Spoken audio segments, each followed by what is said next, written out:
Nkali is a consultancy, and we do entry to market strategy.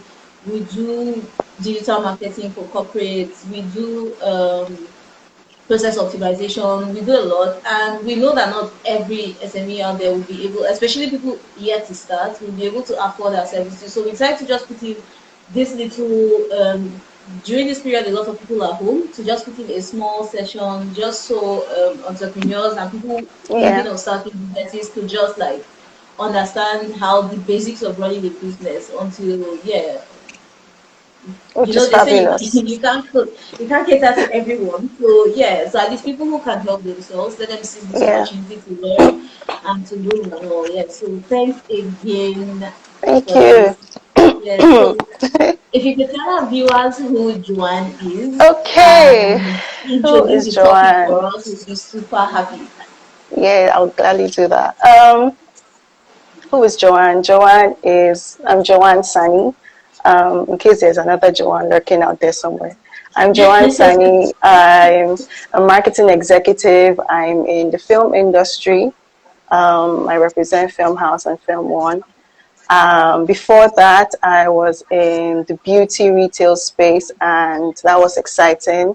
My background is accounting, but let's pretend that never happened because Okay. well, yeah, that's me in a nutshell. I run a lifestyle blog, which I recently launched called Just Read Untold. And that's been fantastic. So, yeah, that's me. Awesome. Thank Okay, so you. could you tell us about sales? What sales is? Why it's necessary to put in a sales structure in a company? Oh So, wow. sorry, I lost Sorry, you for a second. I think yeah. Okay, so could you just tell us what sales is? Why it's necessary to put together a sales structure, no matter the size of the company, right? And then how Okay, we can do that. Just really quick, so okay, that before we get all into the right. Q&A. So, I think I'll just tweak the topic a bit, and I would say is developing a structured sales process because that's what it really is. Because it's still structure. Yeah. Some people might misunderstand it to mean like your hierarchy or organizational structure, which is not what we're looking at, right? It's the process. Um, so, what is sales? Sales is so many things. At some point, Kato, you must have sold something. At some point, someone must have sold something to you. You must have tried to sell yourself even at an interview, at any point in time. So sales is really that process where you as a manufacturer is able to hand over ownership of whatever product you have to a consumer. That's what sales is in a nutshell, right? And the sales process or a structured sales process is really where you have it's a series of connected processes needed to match your buyer your a buyer's needs and your value or what you have to offer. That is that process. So over the years, I mean, people have been selling, and selling is not going anywhere anytime soon. And the approach to selling has changed slightly, as you might know. Once upon a time, people would just sell a product generically, send a universal message. But now people want a more customized message. People want to know, like, for instance, people used to buy milk and just buy milk, right? But now people are asking for plant-based milk. People are asking for, I mean, crazy things. Like, I didn't know there was almond milk until maybe a few years ago. Like, who knew? Yeah. Like, all I knew was just drink pig milk, and there was a cow dancing somewhere in the background, right? But now they're talking of almond milk, they're talking of soya milk, they're talking of Mm. tiger nut milk. Like, so consumer consumer taste has sort of evolved over the years, and it's only logical that your sales process also evolves as their Yeah. taste evolves, right? Mm. So the process is really a chain of activities. It's a series of activities, like I said, and I think I would look at it from the consumer journey, because a lot of time when you talk sales, you're looking at it from the business perspective, which is fantastic, which is great, but looking at it from the consumer's journey sort of puts you in in the consumer's shoes, sort of Mind. helps you understand why they're going through that process, and if processes that you've put in place actually meet and align with their own processes, right? So I'll still go back to, I'll still use my milk example and say, or maybe not milk, but I'll use, let's say, nutritious food as an example. So let's say, keto, you are a fit farm, you are a nutritionist, and you're looking, maybe not a I nutritionist, wish. you're looking to, you wish, you say you wish. I wish. So let's say you're looking to find the healthiest food option. We're on lockdown and you've been eating a lot of junk, but you just want to change that, all of that. The first thing that we've done is identify the problem, which is the beginning of the consumer's journey, right? Is identifying a problem. So we know that keto wants to get nutritious food. So the next step, so I'm going to do it side by side. So look at the consumer side and look at the buyer side. So the consumer side is understanding that there's a problem that needs to be identified, or has identified a problem. What I would do as a seller trying to reach you is ensure that I have put in place some level of awareness such that when you're looking for me, you know where to find me. So which is where marketing comes in. I know that's something that we'll still talk about, but really marketing and sales are two peas in a pod. You can't do without the other. Like the whole market, sales is really a response to marketing. The whole reason why you're marketing is because you want to make sales, and the whole reason why you're selling is because you've had some level of marketing done over time. Yeah. So even if you have the most amazing product that is priced right and everything is on point and spot on, and you haven't made a sale, I'm sorry, you just made a product for the sake of making a product. Anyway, I'll go back to the journey. So we've identified the problem. The next step we probably do is information gathering. We start to look for who can solve this problem for us. Some of us will go on Instagram, some of us will go on YouTube. A bunch of channels are open to us. Some of us have tuned to our favorite channels, TV stations, radio stations, a bunch of all these things, which is where your business as well, my business would also plug in and make sure that at every point in time you're hearing about me. You're hearing, oh, you're nutritious, you're number one nutrition food store in Lagos, you're number one. I constantly plug that in there such that it sort of registers, and then when you go on to find, chances are that I'm not the only one making that noise. So you have a wide array of people who's doing all of that. You then go on to the next stage, which is information gathering. So you've gone on YouTube, you've gone on Instagram, you've checked me out, you've seen my page. So say I'm foodies.com on Instagram, and you check me out, and the first line you've already seen number one food spot, number one nutritious food in Lagos. I've given you my address, I've given you all those things that sort of hold you in. Beyond that, I've gone on to give you like my prices, my product offering. I've given you everything to sort of hold you on. If you scroll down to my page a bit, you've seen that I've put up recipes, I've put up videos, I've put up testimonials of my clients over time. That sort of holds you in again. So after that, we then go into evaluation of alternatives. So let's say you looked at my page and you are not convinced and decided to look at X's page, but X just puts up one random picture that maybe they just got off the internet and splashes on their page and just says, buy your smoothie here, the end. Like, there's no interaction, there's no level of engagement that causes you to stay on. I mean, I don't know about you, but if I was you, I wouldn't buy from X. I'd buy from me, right?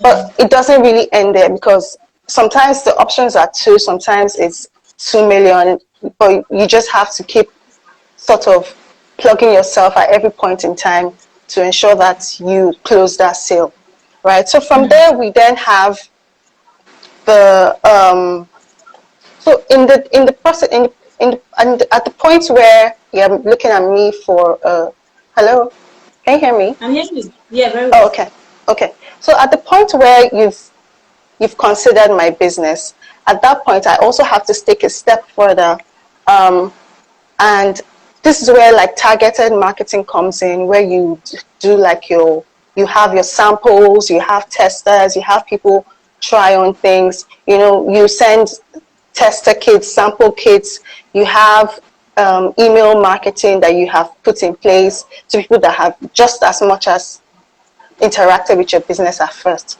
right? And after that, what you want to do is sort of collate all of that and make sure that you don't lose that person in that process. It's easy to really just lose that person, and that's because you've not followed up, you've not found a way to align yourself with the person's needs. So the next thing that we'll do is the purchase decision, which is really key, which can really, this is where like you make or break it. So this is where like professionalism and a deep sense of your product knowledge comes to play. Because if I called you up and I asked you, let's say you decided to go with Shop X over me, and you called Shop X and you said, oh, this is your smoothie, can you tell me how many calories, because I'm on a calorie watch, and the sales rep is just telling you, madam, they say we should just sell smoothie because we are selling smoothie.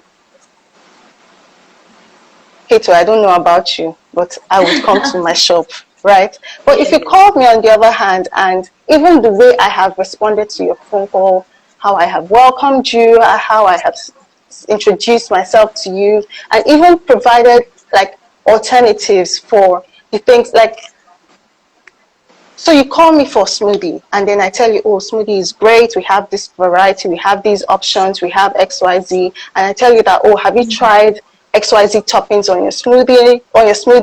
Have you tried sandwiches to go with your smoothie? Have you tried our salad? This is our best seller, by the way.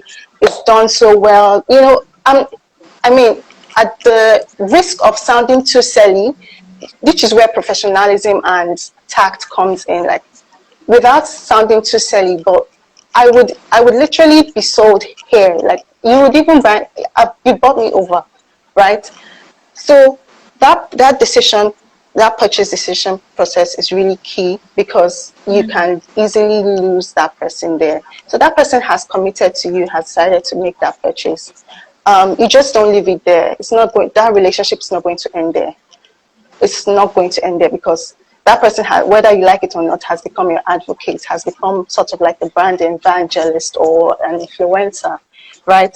And what I would do is go a step further or two steps further and reach out to that person and say, oh, thank you so much for calling. Thank you so much for stopping by. Thank you so much for being a part of this nutrition community or nutrition tribe or nutrition family.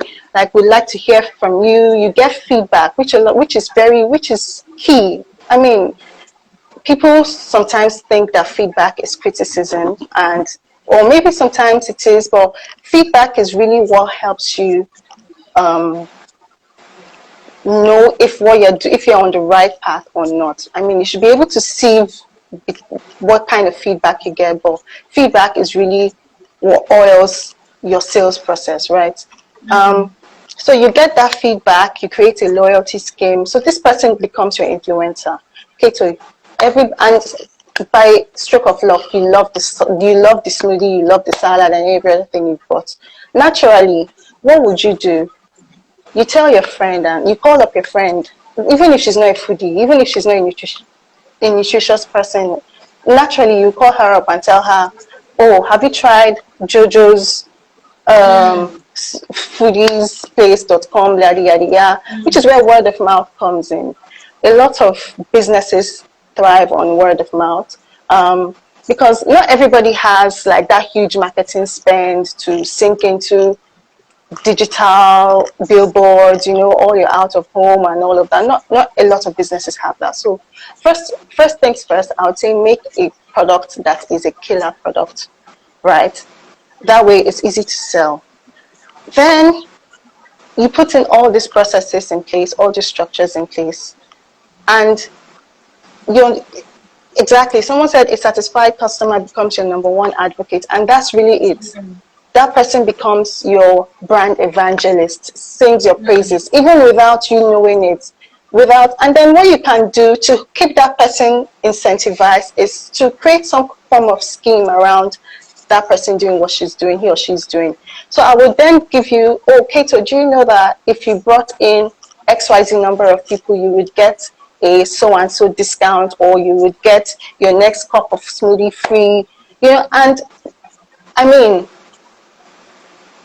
it goes without saying that you'll be stuck on JoJo smoothies for a long time, right?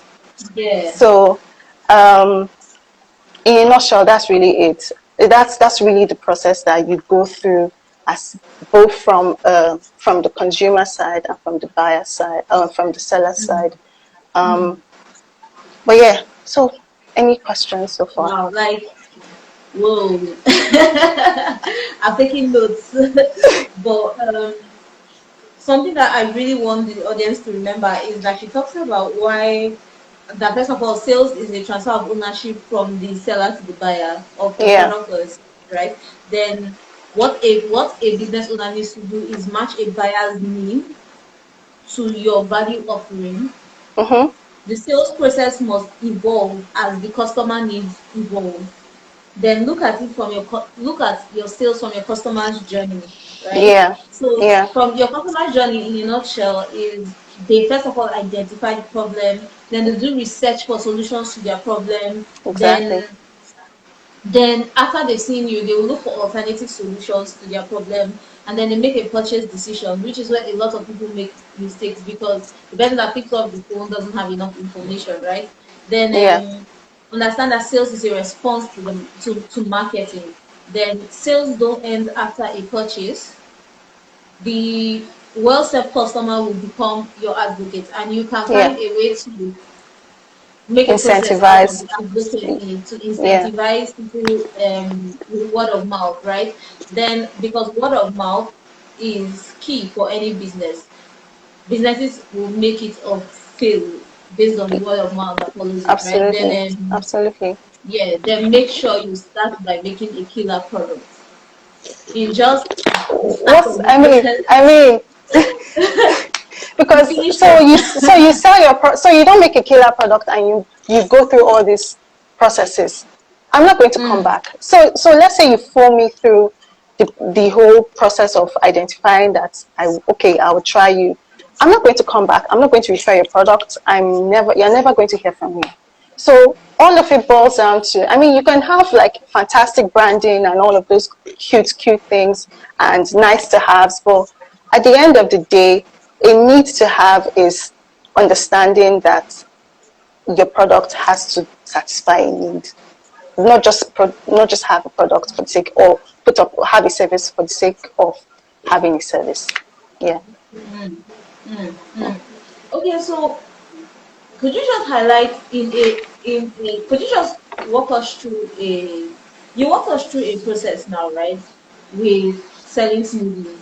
What are the With kinds what? of mistakes with selling smoothies, Yeah. right? You just walk us through a process. So what are the kind of mistakes that we make, right, as business owners when we try to create a process, right? So from what you said, the process is understand your customer's journey and make sure you meet them at the point of need. You pre-answer the questions they might have before while they're checking for alternatives so that at that point they feel Yeah. like you're knowledgeable Yeah. enough, right? So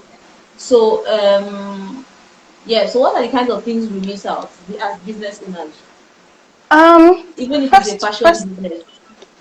first things first. I think really that structure, a lot of times we miss out on that structure because we think that we'll just wing it, right?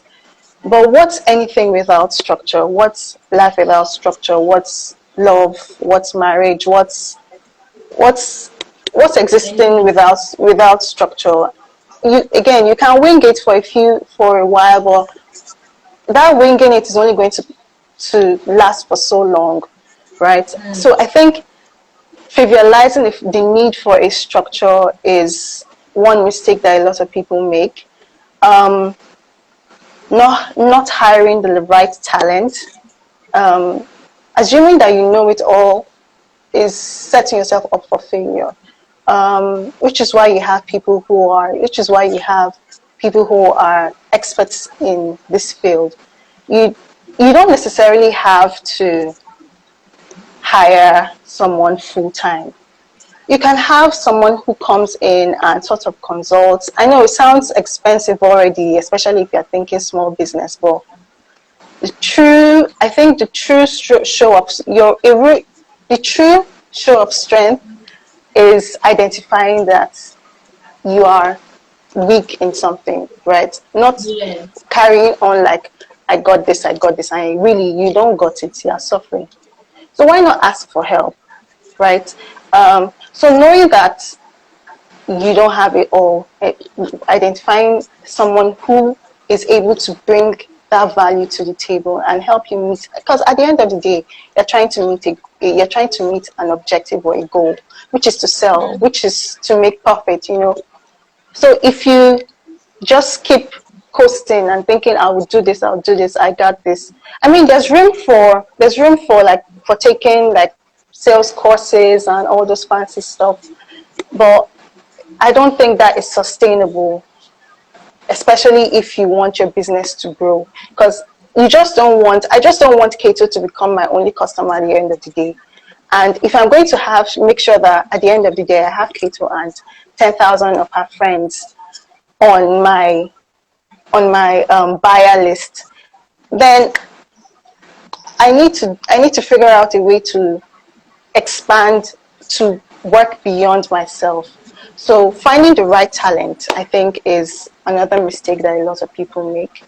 Um, Mm. Not listening, just like I said, which is what I said in the beginning, just selling, because sales is listening, right? Sales is feeling calls. Sales is really is the oil that gets the wheel rolling. Mm. It's the gas pedal. It's what puts the business in business. Because Mm. at the end of the day, you have to pay bills. You have to sort out all this. You've made a fantastic product. Okay, cool. But how are you going to recoup the cost of production if you don't sell the product, right? Yeah. So listening is really key. Listening, and that's listening to what your clients want, what your consumers want. It's okay to have a product and you've gotten a customer, but the customer is not wowed by the product. It's okay. It's really okay. But you take that as feedback and you ask them, what would you see? What would you like to see that would wow you? For instance, um, I used to work in retail, like I said, cosmetic makeup retail, and we used to meet a bunch of women all the time. So one day I was on the shop floor and I had this customer walking. So on a normal day, I mean, I probably shouldn't say this, but I used to work in makeup and I didn't like makeup, right? I mean, I would wear it, but if you left me, like if you leave me, don't come near You me be with dirty. makeup. So a few times I would try to project that on the customer that walks in. So this woman came in with red eyeshadow, purple lipstick, like colors, and I was shook. I said, Auntie, this hot Monday afternoon, where are you coming from? Where are you going to?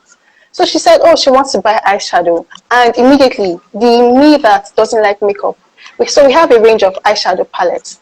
We had a neutral eyeshadow palette, and that's the first thing I reached out for because I felt that That's what you Like need in she your needed to tone life. it down. Yeah, you need to reduce the volume of this makeup noise that you're making. So the first thing I did was I reached out for to that new eyeshadow palette, and she gave me a stinking look like, excuse you, like, Like did you I don't take a do look brown at did you take a look at this, like. And immediately I had to sort of get out of myself, like, Joanne, you're not selling to yourself, right? Okay, right. farabale, calm down. So I reached out to Mm-hmm. the other end of the spectrum, the one that had yellow, orange, green, and immediately I saw her light up. And sometimes what I would even do is they'll say, "Oh, I want a gold." I say, if you mix this and this one, you get it. Normally, I'll say we don't have it because I don't want you to look golden. But I'll say, I Wow. started to learn, which is where again customer profiling comes in. Not just selling, because not understand, like, profiling your customers. I don't know how I want to explain it beyond profiling your customers.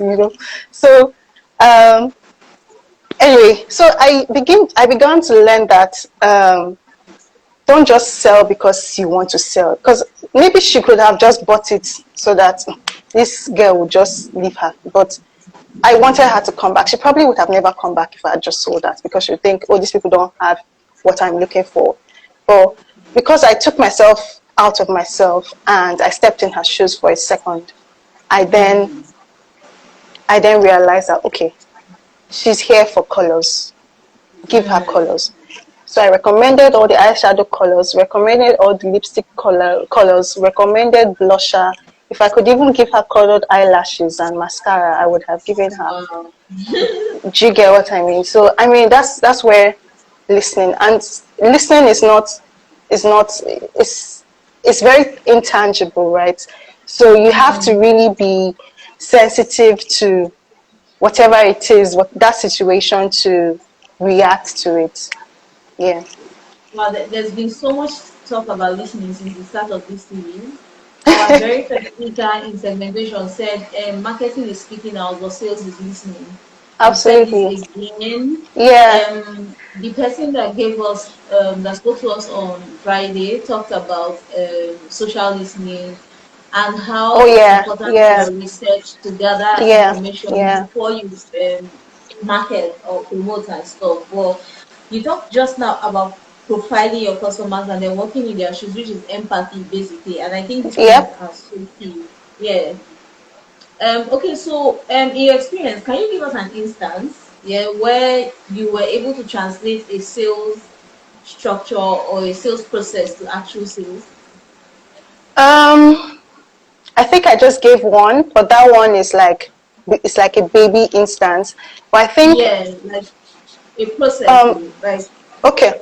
So we had this product again. I'll go back to my makeup retail background. So we had this product that we had created, and in house we thought it was stellar. We thought this product will just be flying out of the shelf.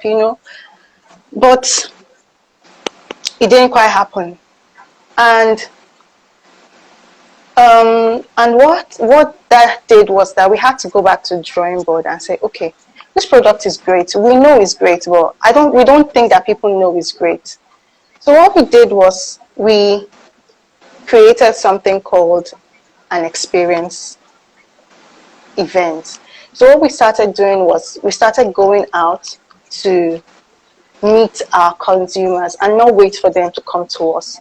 And not just do that, we were educating them on how to use that product. Because a lot of times with makeup, I'm sure you have some products that you've bought that you've never used before because you just don't know how to use it. Maybe the sales rep tried it on you and it turned out fantastic and you're like, oh, when I get home, I'll do it. But you tried it and it didn't quite work. So what we then did was we started going out. We realized that a lot of people had this product as well as a bunch of other products that they didn't know how to use.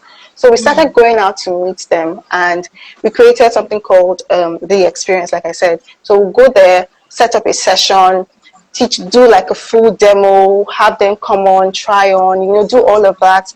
And even after that, we would have products for them to go home and try with for free at no cost.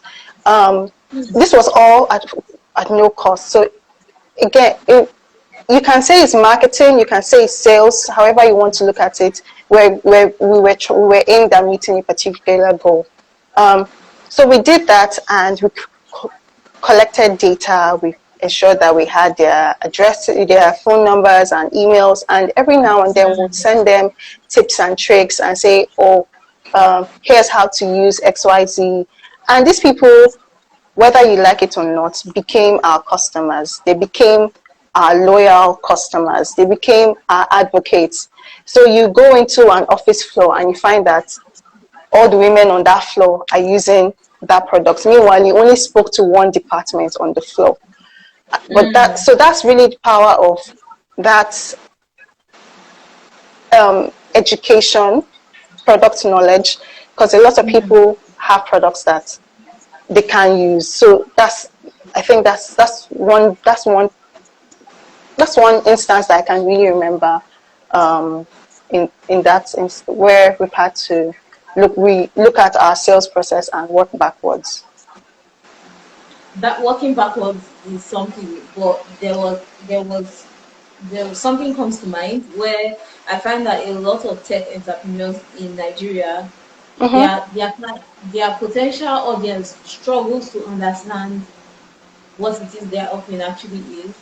So this Mm. education, finding a way for them to educate their audience is It's such a so big step. key. It's so It's key. like, e- even for example, e-commerce, the only thing Nigeria knows about e-commerce is a marketplace, which is like Jumia, but that's just the one A thin slice of fraction. a huge pie, right? So Exactly. when you try to explain, I have e-commerce with Jumia, like Honda, Jumia, like no, not that, but still the education process for a lot of products, you find that is because the reason you're not selling is that your people don't understand what it is you're trying to provide for them, what value you're trying to provide. And something else you pointed out that I think everyone should really note is how they collected data.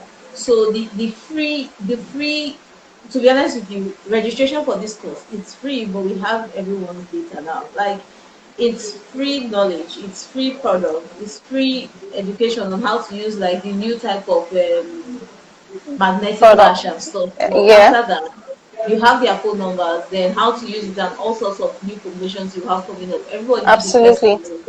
So Yeah. it's a win-win for everybody. For So yeah, so everybody. try as much as possible to not lose your clients. So some classes they will say treat your company like a leaky bucket. Mm-hmm. Always assume there's a hole in your bucket, right? So keep getting customers, but it's also important that you retain your old customers. So when people walk out the door, So key. So key. when people walk out the door, how do you know you're going to get them again? How do you know you're ever going to find them, right? So Absolutely. finding a way to collect their data and reach out to them later, developing a mailing list, etc., etc. Those things will be so good Mm-hmm. in Mm-hmm. developing your business and keeping it steady. Yes. So we saw a question. Someone asked a question. Okay. I think it has to do with how do you guide the customer into the best choice for them, especially when this would improve their image. Okay, so I think this has to do with the example of the eyeshadow, right? The eyeshadow one. Well, Um. it's Phew. beauty, not subjective. It is. So it really is. But I think that that person will only can only come to that realization by themselves, because Especially with such a touchy thing, right? exactly, like, you don't want to then come off as being a Judgmental. know-it-all, exact, or a know-it-all. They don't want to come off as that at all.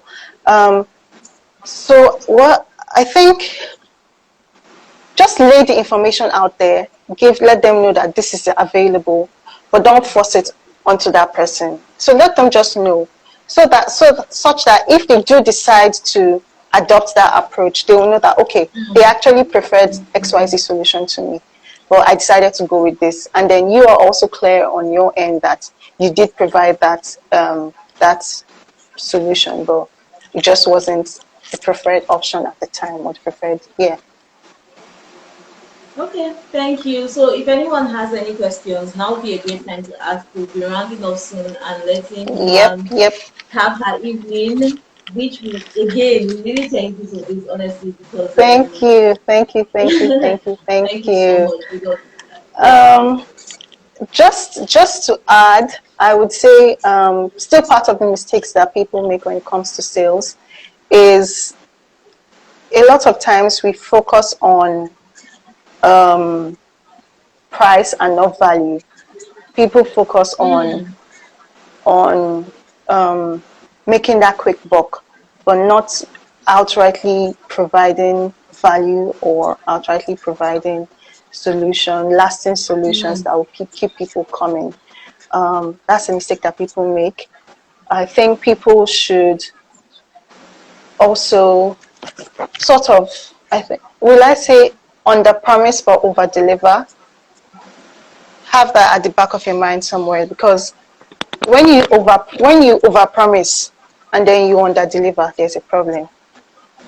Because I'm not going to I would just say you lied to me. I would say you didn't live up to the expectations that I had of you. mm, But if you under promise and over deliver, then chances are that I'm I'm wowed by your service, I'm wowed by your product, and I'll come back. But don't now under promise and over deliver once, and then that's the end. You now start under, like you have to be consistent. Essentially, you have to be maintain, yeah. consistent be consistent with your messaging, with your story, with your promises. Be consistent with them. Mm, Um, mm, do your homework. A lot of people are not doing their homework. Opportunity, they say, meets preparation. So if you're not prepared and the right opportunity comes knocking, mm, what then happens, right? I'm sure that right now with COVID happening, a lot of businesses wish they had gone digital and they had put up a lot of structure to ensure that they are thriving even in this time. But they probably didn't feel the need. Maybe they thought, oh, Instagram is too trivial. Oh, it's for kids, it's for the youngins. But right now, I'm sure they are struggling. They are calling their team. What's happening to our Instagram? Are you not setting it up? They're calling consultants all over the place. Like, yeah, do your homework. Essentially, do your homework. Yeah. okay, so I'll add one thing to your the customer journey you mentioned, right? Mm-hmm. Which is that you need to just think. When you say put yourself in your customer's shoes, it means if I were the one that wanted to buy, if it was a smoothie, if I wanted to buy a smoothie, what is the first thing I would do? I'm most likely Mm-hmm. going to do a Google search, right? Yep. So, what are the things I'm likely to Google? You write a list of that. You find Keywords. a way to do SEO to rank for those searches, those keyword Keywords. searches, right? Absolutely. So that's the same thing. Like from that point, from the research point to looking for alternatives. Now, what are the kinds of questions that your customer might want to ask? Okay, what is the calorie count per smoothie? Now that's Mm-hmm. another question your customer might want to ask. Mm-hmm. So you Mm-hmm. have a list of all the questions they could possibly ask and make sure that your landing page on your website answers all these questions that they might want to ask, right? Then at this point in time, the next thing to do is to make pricing available because when customers are Don't need even to get ask me you started specially, on that price business. I don't get it. it's like I don't get it. it's I don't like they get get it. Like, uncomfortable and they're like, no, I can't do this. Do you get? So it's like because some people find it embarrassing to have to say, oh, I can't afford that yeah, smoothie. So just yeah, let the price be available to them upfront. They let them know they're not doing it. So once the person is available and they check other people's own whatever it is you've thought of that they haven't thought of will count for you a reason for them to come back to you. Then when exactly. they come to the point of buying, collect their data. You see a structure. Do you see the process that's been A described? That seamless is flow. basically Essentially, your marketing, your sales process really just helps to eliminate any form of miscommunication throughout that process. Any form of amazing. miscommunication that would hamper sales. Mm, You don't want that. mm, So that's what your sales process does for you. Just yeah. takes out any form of Confusion gap or double that thinking. Yeah. exactly that would Mm, hamper that sales. Yeah. yeah. Okay. Oh, I should be louder. I'm so sorry. I'm so sorry. My mic is off today, so I'll yeah. So would you say it's smart to target sales to a particular group? I'm not quite sure what you mean. Target sales to a particular group of your customers, or target sales to? I'm not sure. I'm not sure. I understand. Do you understand the question, Joanne? Would you say Um, smart to target sales to a particular? Do you mean segmentation? I think she's If speaking to segmentation. That's what I want to right. believe. Yeah. Okay. Okay. Okay. If Yeah. that's the case, okay, let's let our expert answer this one. Yes. It's still a part of listening. Segmentation is creating a bucket of, so as against just talking to the entire ocean, creating a bucket of people that you will speak to, and you know that they are the ones that really like if you've done all your you've dotted all your I's, you've crossed all your T's. These are the guys that are really um going to buy into your product. So why neglect them and focus on the entire ocean if you already have these guys that you know will be committed to whatever it is that you have to offer. So I think by all means, targeting is essential. Smart targeting is essential. Smart segmentation is essential. I hope I Okay. answered the Okay. question. I hope I not just yan and did not answer the No, question. no. Smart targeting, and then creating sales collateral, or creating communication based on the Mm-hmm. targeting you do, based on the Yes, segmentation you do. yes. So So if you if answer the it's email, specific needs of, yeah. yeah, the specific needs of that group. So once again, thank you so much. This session was brought to you by Nkali in Thank cooperation, you, Nkali.